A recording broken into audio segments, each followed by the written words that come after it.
जय माता दी दोस्तों। कल जो है करवा चौथ का व्रत है, जो कि हमारी व्रती महिलाएं बहुत ही श्रद्धा और विश्वास के साथ करती हैं कि हमारे पति की खूब लंबी आयु हो, आरोग्यता रहे और सुख समृद्धि बनी रहे, सौभाग्यशाली बनी रहें।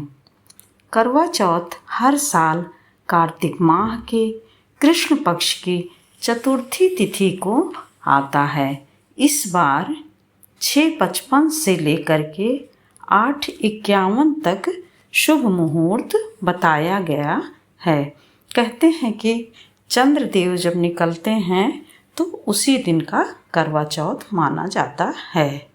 उदया तिथि से इसको नहीं लेते हैं। अब की बार 4 बजे से ही तिथि पूर्ण तिथि लग जा रही है, तो चंद्रमा निकलने से हमें 1 घंटे पहले पूजा अपनी प्रारंभ कर देनी चाहिए। करवा चौथ इस बार 24 तारीख को रविवार के दिन है। करवा चौथ वैसे तो 2 शब्दों से मिलकर के बना हुआ है। करवा यानी कि मिट्टी का बर्तन या पात्र, चौथ यानी गणेश जी। अब गणेश जी की प्रिय तिथि चतुर्थी है, इसलिए इसको चौथ कहा जाता है। चंद्रमा से प्रेम, त्याग व विश्वास के इस अनोखे महापर्व पर हम सभी सौभाग्य प्राप्त करते हैं। महापर्व पर मिट्टी के बर्तन यानी करवा का और चंद्रमा का विशेष जो है महत्व होता है, जिससे रात्रि में चंद्रदेव को उसी मिट्टी के बर्तन से हम अर्घ्य करते हैं। अर्घ्य करते समय उसमें गंगा जल डाल के फिर जल डाल के भर लेते हैं, और दूसरे करवे में हम मीठा या फिर मेवा या जिसके यहाँ जो रीति रिवाज हो, इस प्रकार के खाद्यान्न रखते हैं।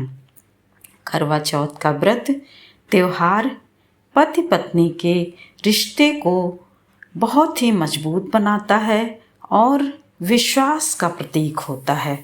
प्यार विश्वास जहाँ रहता है, वहीं पे हमारा दाम्पत्य जीवन सुखमय होता है।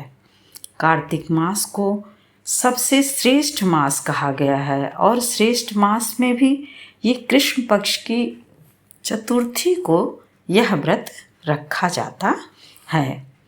जब रात्रि में जिस समय चतुर्थी रहती है, तभी जो है उस दिन करवा चौथ मानते हैं, क्योंकि इसकी पूजा रात्रि में चंद्रमा को देख करके की जाती है।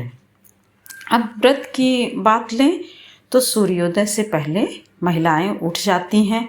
जिनके यहाँ सरगी होती है, वह तो सुबह 4 बजे से पहले सरगी ग्रहण कर लेती हैं, जिससे कि उनको दिन भर भूख प्यास नहीं लगती है और वह ऊर्जावान बनी रहती हैं।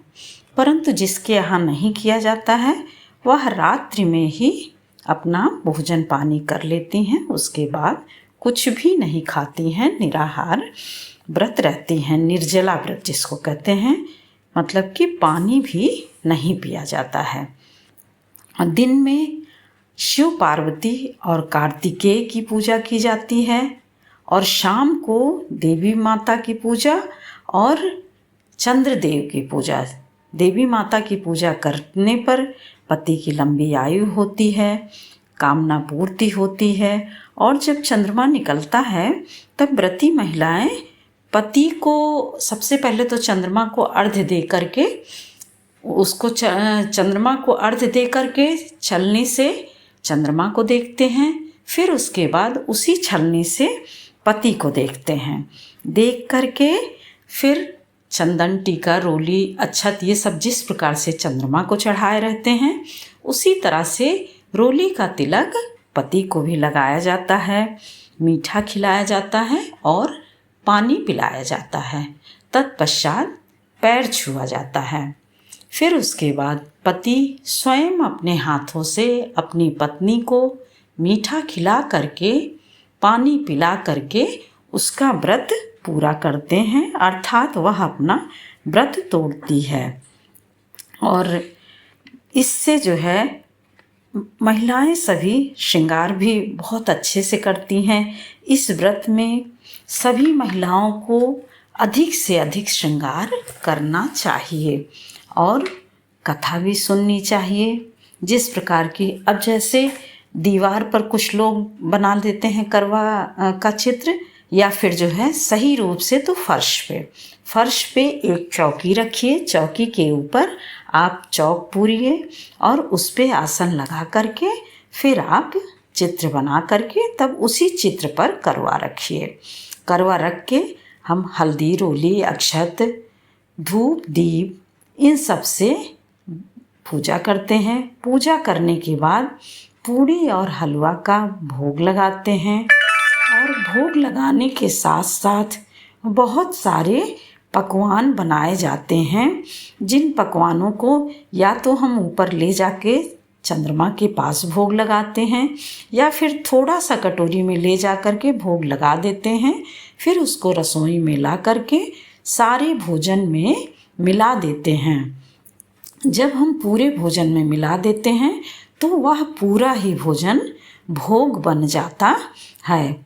और पीले चंदन या पीली मिट्टी से गौरी जी को बनाया जाता है और गौरी जी की गोदी में हो सके तो गणेश जी को बना के बिठाते हैं। गणेश जी को बिठा करके तब हम सारे श्रृंगार की सामग्री जो होती है, चूड़ी है, महावर है, बिंदी है, आलता है, बिछुआ है, वस्त्र है और भी जो बहुत सारे सामग्रियां जो होती हैं उनको जो है हम चढ़ाते हैं। और जिस तरह से हम चढ़ाए रहते हैं उसी प्रकार से पूजा करने से पूर्व ही अपना भी श्रृंगार करते हैं। अब मिट्टी के करवे में जो मीठी सामग्री रखी जाती है उस करवे पर स्वास्तिक का चिन्ह भी बनाते हैं और फिर बहुत ही शुद्ध और सरल रूप से हम सारी पूजा प्रारंभ करते हैं। और सारी पूजा प्रारंभ करने से पहले सबसे पहले तो गंगा जल से सभी वस्तुओं को शुद्ध करते हैं, खुद को शुद्ध करते हैं। और अपने यहाँ कहा गया है कि 3 बार आचमन ले करके खुद को शुद्ध करते हैं। तो इस तरह से हम पवित्र कर लेते हैं अपने आप को।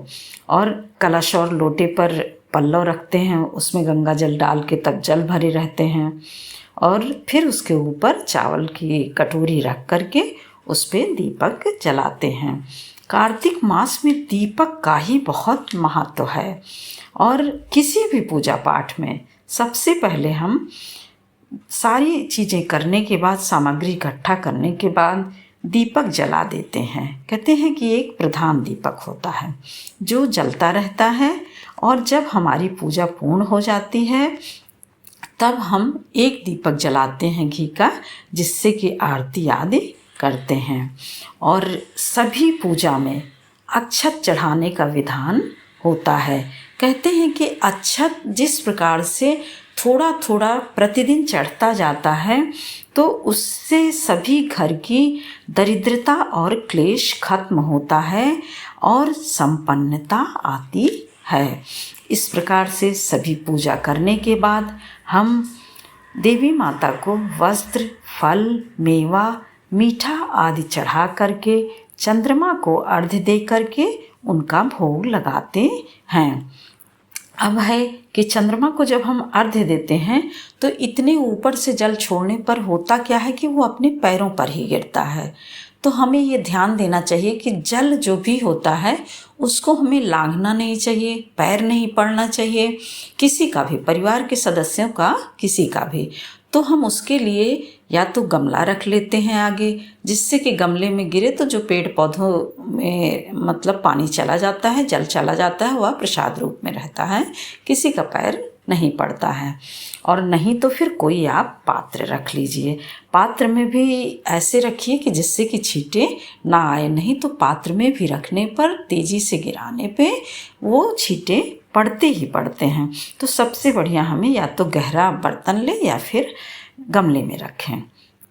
और किसी भी प्रकार, और जैसे कि ये सब करने के बाद हमें सब जो है, जो भी भोग हमने लगाया है पूजा प्रसाद जो भी, तो उसको सबसे पहले पति को खिलाते हैं और पति को खिलाने के बाद घर में सभी सदस्यों को, परिवार के सभी सदस्यों को खिलाते हैं, आशीर्वाद प्राप्त करते हैं और श्रद्धा, विश्वास और बिल्कुल कहते नहीं कि भावनाओं से जुड़ करके हम कहते हैं कि हमारा सौभाग्य अमर रहे, हम सुहागिन रहें, सब कुछ अच्छा रहे, हमारा दाम्पत्य जीवन बहुत ही सुखमय व्यतीत हो।